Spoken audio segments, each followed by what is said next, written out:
Hello students, welcome to theory of abrogation. मेरा नाम है काशिफ खान और आज हम बात करेंगे the public examination prevention of unfair means bill 2024, जो कि लोकसभा से फिलहाल तो पास हो चुका है। राज्यसभा में अभी ये पेंडिंग है और उम्मीद है कि राज्यसभा से भी ये पास हो जाएगा।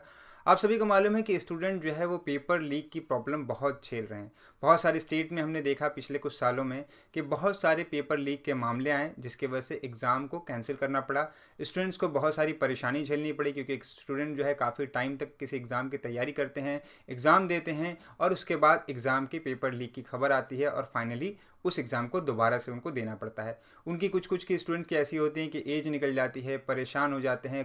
कितने स्टूडेंट ऐसे होते हैं जो सुसाइड कर लेते हैं, कोई दूसरा फिर अल्टरनेटिव खोजते हैं। तो इन सब चीज़ों से स्टूडेंट्स बहुत ज़्यादा झेल रहे थे, बहुत ज़्यादा परेशान हो रहे थे। इसी चीज़ को ध्यान में रखते हुए यूनियन गवर्नमेंट ने इस बिल को इंट्रोड्यूस किया है।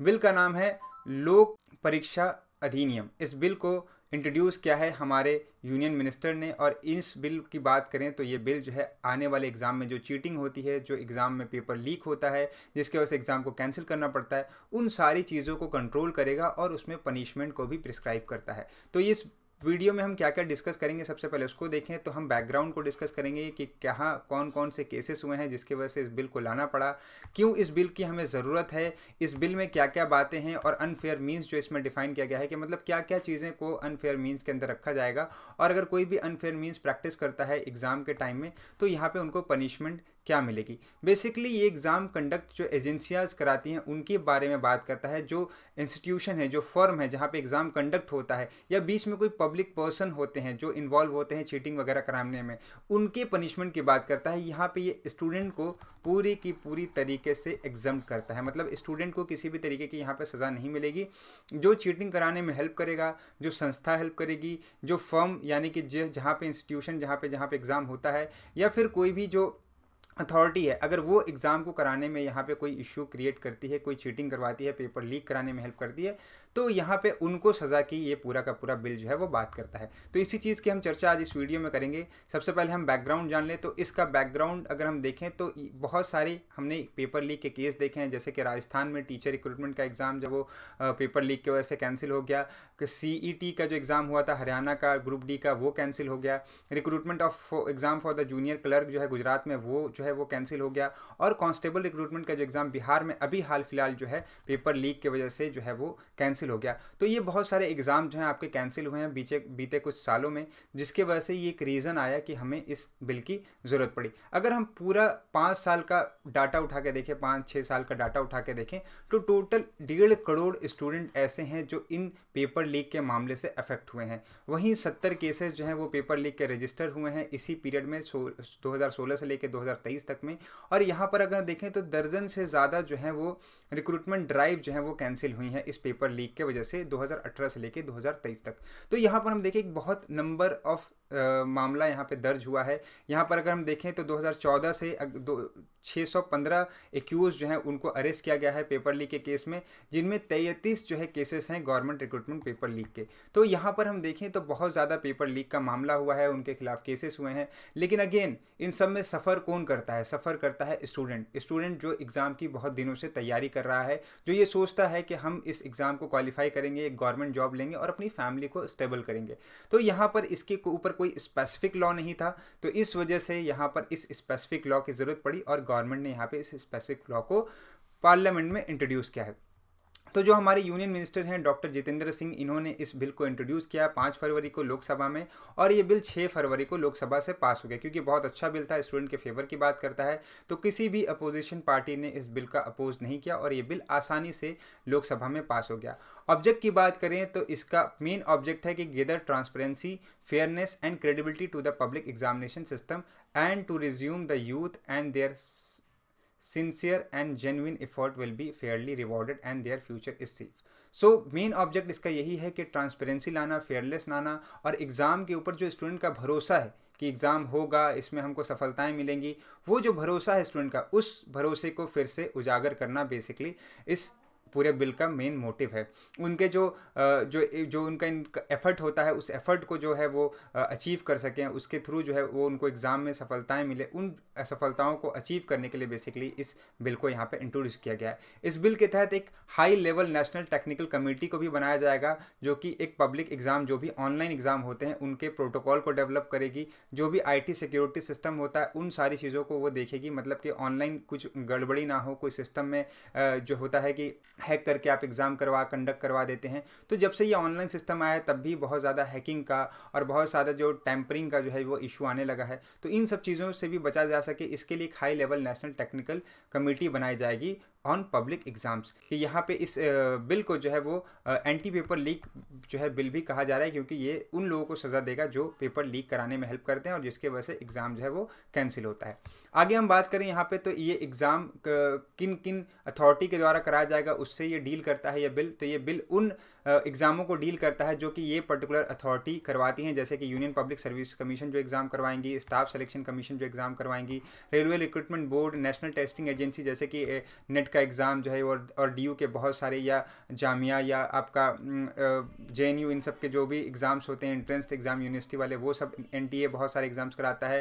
Institution of banking personal selection, इनका ये जो एग्ज़ाम करवाते हैं, और कोई भी जो सेंट्रल गवर्नमेंट जो है डिपार्टमेंटल जो एग्ज़ाम करवाते हैं अपने ऑफिशियल रिक्रूटमेंट के लिए, उन सारे एग्ज़ाम्स में जो भी अथॉरिटीज़ इन्वॉल्व हैं, इनके तरफ से जो भी एग्ज़ाम्स कराए जाते हैं उन सारे एग्ज़ाम को ये पूरा बिल जो है वो रेगुलेट करेगा। तो हालांकि ये लोकसभा से अभी पास हो चुका है, अभी राज्यसभा में इसको लाना बाकी है और उम्मीद है कि राज्यसभा से भी ये पास हो जाएगा। बेसिकली ये जो बिल है वो एक वर्ड है अनफेयर मीन्स, इसको डिफाइन करता है कि ये अनफेयर मीन्स क्या होगा जिसके बेसिस पे हम उनको सज़ा देंगे।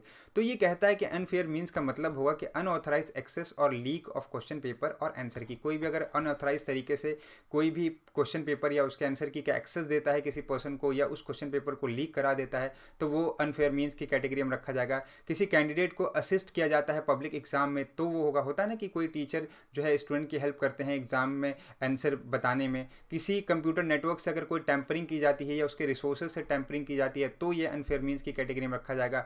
Tampering with a document for short listing और फाइनलाइजिंग ऑफ मेरिट लिस्ट और रैंक, किसी भी स्टूडेंट का रैंक या उसकी मेरिट लिस्ट डिसाइड करने के लिए आप किसी डॉक्यूमेंट के साथ टैंपरिंग करते हैं, तो भी वहाँ पे ये अनफेयर मीन्स की कैटेगरी में माना जाएगा। And the fifth point is conducting fake examination, issuing fake admit cards और offer letter to cheat for monetary gain.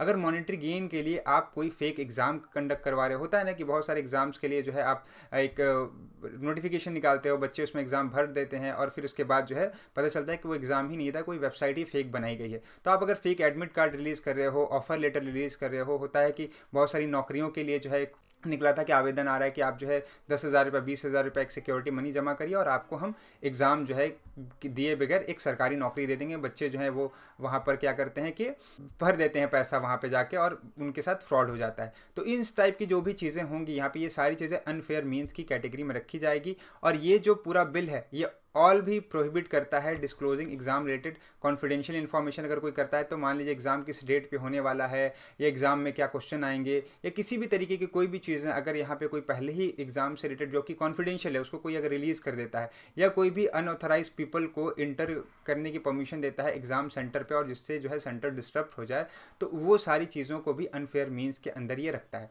तो बेसिकली अगर हम देखें तो ये बहुत सारे एक कैटेगरी ऑफ ऑफेंस जो है इन्होंने अनफेयर मीन्स की कैटेगरी में रखा है। और अगर ये कोई भी इंसान ये करता है तो उसको उसके लिए फिर सज़ा दी जाएगी। सज़ा क्या होगी, तो सबसे पहले तो यहाँ पे ध्यान रखना है कि कोई भी ऑफेंस इस बिल के अंदर जो डिफाइन किया गया है वो सारे ऑफेंस आपके कॉग्निजेबल होंगे, नॉन बेलेबल होंगे और नॉन कंपाउंडेबल होंगे। मतलब कि बहुत ही सीरियस नेचर के ऑफेंस है। क्यों? क्योंकि ये सारे ऑफेंस 3 से लेके 10 साल तक की यहाँ पे सज़ा है आपकी। जो मिनिमम है यहाँ पे 3 से 5 है और मैक्सिमम जो है यहाँ पे आपकी 10 साल तक की सज़ा दी गई है। 10 साल की सज़ा जब आप कोई ऑर्गेनाइज क्राइम करते हो, या जो इंस्टीट्यूशन है जहाँ पे एग्जाम सेंटर है, जो बेसिकली अगर हम कह लें आपका जो एग्जाम सेंटर है वो इस पूरे चीज़ में इन्वॉल्व है। कभी कभी होता है कि पूरे एक सेंटर से ही 50 बच्चे 60 बच्चे जो है उनका पूरा का पूरा सिलेक्शन हो जाता है। तो वहाँ पे जो एग्जाम सेंटर है अगर कोई घोटाला कर रहा है, वो चीटिंग करवा रहा है, वो पेपर लीक करवा के या किसी भी तरीके से एग्जाम को कंडक्ट करवा रहा है और स्टूडेंट्स को हेल्प कर रहा है, तो उन केसेस में भी उनके ऊपर जो है 10 साल तक का फाइन लगाया जा सकता है, जो बेसिकली उस इंस्टीट्यूशन के